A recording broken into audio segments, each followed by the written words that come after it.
Hola, ¿qué tal amigos de 724? Mi nombre es Jorge Franco Márquez y les voy a presentar una entrevista con Esteban Illades, autor de La Noche Más Triste, un libro que aborda un hecho que estremeció a México y al mundo entero.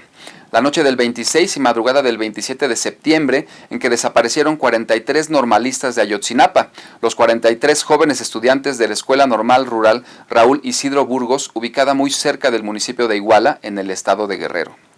Este municipio entonces era gobernado por el alcalde del PRD, José Luis Abarca, y su esposa María de los Ángeles Pineda, a quienes se les señala, además de dirigir el ayuntamiento, también de liderar la organización delincuencial de los Guerreros Unidos.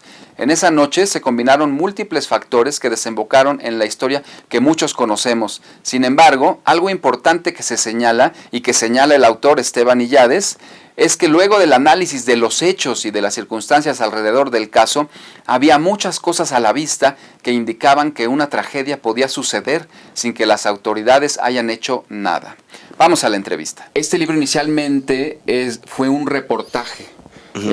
Ya lo habíamos comentado contigo. Si nos puedes comentar un poquito cómo es que nace la idea del reportaje. Pues mira, de hecho fue una serie de reportajes porque la verdad había mucha información sobre el tema. Este libro, bueno, el primer reportaje lo publicamos en octubre en la revista Nexos y es como tratar de ir para atrás y entender cómo es que desaparecen 43 personas en Iguala la noche del 26 de septiembre, ¿no? Entonces, yéndonos un poquito para atrás, es cuando vemos unos focos rojos. Vemos como el presidente municipal de Iguala, José Luis Abarca, su esposa, María de los Ángeles Pineda, ya están bajo investigación, por lo menos a nivel local, Pineda incluso a nivel federal, ¿no? Entonces, cuando ves eso, ves el estado de Iguala, que ves es la principal puerta de entrada hacia la amapola, que es esta flor que se cultiva para después volverse opiáceo, que después se vuelve heroína, morfina, opiáceos. Cuando ves todo eso, perdón, cuando ves todo eso, pues ya te das cuenta que había algo iba a suceder ahí, ¿no? Y los 43 estudiantes, bueno, en realidad eran 90, 100 estudiantes los que van igual a esa noche, pues ellos también tienen una historia muy triste detrás, porque en la normal en la que están, en la escuela normal rural, el Raúl Isidro Burgos, en Ayotzinapa, como a 2 horas de Iguala más o menos, pues viven unas condiciones precarias, comen con menos de 30 pesos al día, por ejemplo, buscan dinero de otras fuentes porque el gobierno estatal no les da el suficiente dinero.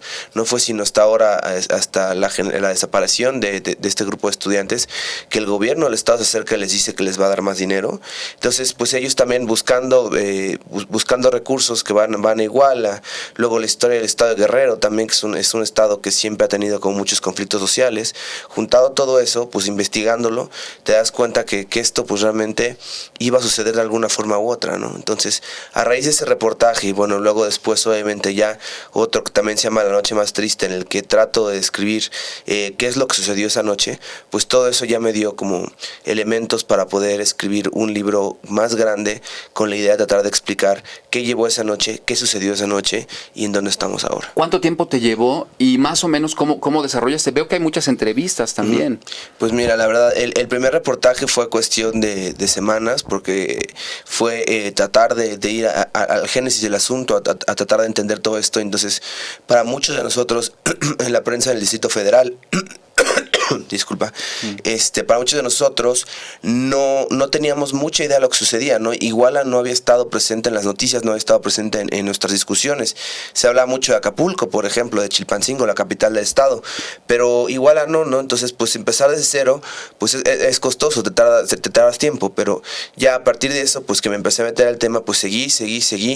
El reportaje que da pie a este libro, La Noche Más Triste, ese reportaje me tardé más o menos como 2-3 meses en hacerlo, en particular por lo complicado que es juntar las fuentes, ¿no? Tienes versiones de un lado, versiones del otro, y pues la idea de todo es corroborar, porque no se puede creer todo lo que uno se entera, lo que uno ve, lo que uno le dicen de primera mano, ¿no? Entonces, lo que hay que hacer es ver qué información se comparte en más de un lado, qué información se puede corroborar, y a partir de eso, pues tratar de escribir algo que dé la mejor versión posible, ¿no? Entonces eso pues es un proceso muy tardado. Una vez entregado el reportaje en enero, se me acercó la gente de Grijalbo, de Penguin Random House, me dijeron que querían un libro, y entonces para eso pues yo me di cuenta que tenía que contextualizar todavía más, explicar todavía muchas más cosas. Entonces ese fue un trabajo más o menos como de 4 o 5 meses. Este libro está fechado a finales de abril. que es cuando yo lo entrego. Entonces, pues obviamente muchas cosas han sucedido después y entonces son cosas que con las que tendremos que lidiar en ediciones posteriores. ¿Te trasladaste a Iguala en algún momento? No, en este caso no, porque yo lo que quería es tener la información de primera mano a los estudiantes. Entonces, todo este libro lo que tiene es la narración a partir de lo que dicen los estudiantes. Es ellos lo que vivieron esa noche, las primeras memorias que tienen, que es lo más importante, creo yo, porque conforme pasa el tiempo y la gente recuerda eventos, las ideas cambian, la sucesión de los eventos, incluso cierta información va cambiando, ¿no? Entonces lo importante era obtener lo que ellos habían dicho desde un inicio, que es lo que dicen, bueno, nos dicen a los medios, lo que dicen también en la Fiscalía de Guerrero, que hay que recordar que ahí inició la investigación, y lo que posteriormente le dicen a la Procuraduría de la República, ¿no? Entonces, todo eso lo que han dicho, pues es la base de aquí, porque lo que yo quiero es que ellos nos cuenten qué es lo que sucedió. Ok, Esteban, quisiera desviarme un poquito. Sé que tienes una maestría en la Universidad de Columbia, sé que trabajas para la revista Nexos, y que has tenido muchas colaboraciones con varios medios. Me gustaría centrarme un poquito en hace cuánto tiempo, y cómo decides dedicarte al periodismo, hacer un poquito de historia sobre tu historia personal. Sí, pues mira, mi historia personal, a ver, yo estudié Derecho en el ITAM. Yo iba completamente para otro lado, pero en el ITAM teníamos un periódico que se llama El Supuesto, y entonces ahí yo empecé a colaborar ahí y me empecé a dar cuenta de lo interesante que era contar historias, ¿no? De lo interesante que era investigar. Saliendo del ITAM, yo concluyo la carrera, empiezo a trabajar aquí en México, pero pues yo no tenía formación de periodista, a fin de cuentas, no tenía formación de abogado. Entonces empecé a trabajar en distintos medios aquí en México, empecé yo en la revista Chilango, que todavía existe, y sin embargo, yo quería pues investigar, quería hacer cosas como más profundas, ese periodismo de investigación, pero para eso me di cuenta que realmente necesitaba como una mejor formación. Entonces solicité acceso a la Universidad de Columbia, donde estudié una maestría. Ahí estuve un año, estuve estudiando, estuve trabajando, y después salió un trabajo en Miami, en el Miami Herald y el Nuevo Herald, que son los periódicos en inglés y en español de la ciudad. Y pues realmente yo creo que ahí es donde empecé realmente a ser reportero, porque ahí yo me curtí como alguien que trabajó en la fuente de seguridad, en la fuente un poco como de nota roja. Entonces ahí empecé a ver como detalles, formas de investigación y demás de cosas que se podían hacer, ¿no? Regresando a Estados Unidos, vine a Reforma, trabajé unos meses ahí como editor de la Fuente de Seguridad Nacional.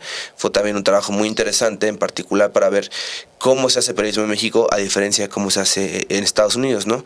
Pero a fin de cuentas, trabajando en un periódico, pues uno se consume mucho en el día a día, se consume mucho en la nota, en estar checando los datos del día, y al día siguiente vuelve a empezar, ¿no? Es como se resetea el asunto y hay que volver a empezar. Y yo lo que quería era escribir cosas de más largo aliento, hacer investigaciones más largas. Entonces, cuando salí de ahí, me acerqué a la revista Nexos, y entonces ahí se me ha dado la libertad para poder hacer este tipo de investigaciones, así como está sobre Iguala.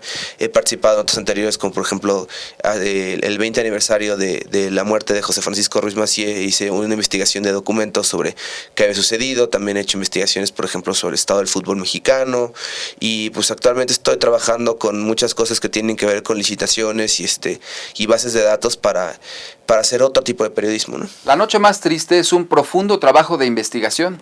Esteban, a través de los testimonios de los propios estudiantes y de una intensa documentación, logra recrear lo sucedido y hacer un diagnóstico de la situación del municipio y el propio estado. El narcotráfico, la delincuencia organizada, la narcocultura, las desgarradoras cifras de pobreza y la situación de la guerrilla en la localidad son factores que explican en buena medida los hechos del 26 y 27 de septiembre. Al final, la noche más triste no es solo una, nos comentó Esteban. Cada semana en México tenemos un evento nuevo que para alguien es desgarrador. Antes están los casos de Tlatlaya o el Casino Royal en Monterrey, en donde murieron personas incineradas en este lugar. En San Fernando, la masacre de 72 migrantes muertos. Ahora, el asesinato a sangre fría del periodista Rubén Espinosa y 4 mujeres en la colonia Narvarte de la Ciudad de México. Todos estos eventos que vemos en el día a día, para mucha gente son la noche más triste. Cambian los personajes, cambian los escenarios y las circunstancias, pero las cosas siguen igual. ¿Qué dice el gobierno? ¿Qué dicen las autoridades al respecto? Es la gran pregunta que muchos nos hacemos. Esta entrevista cuenta con una segunda parte donde el autor revela detalles de cómo fue escrito este libro. Así que los invitamos a que no se la pierdan. Les saluda Jorge Franco Márquez en 724.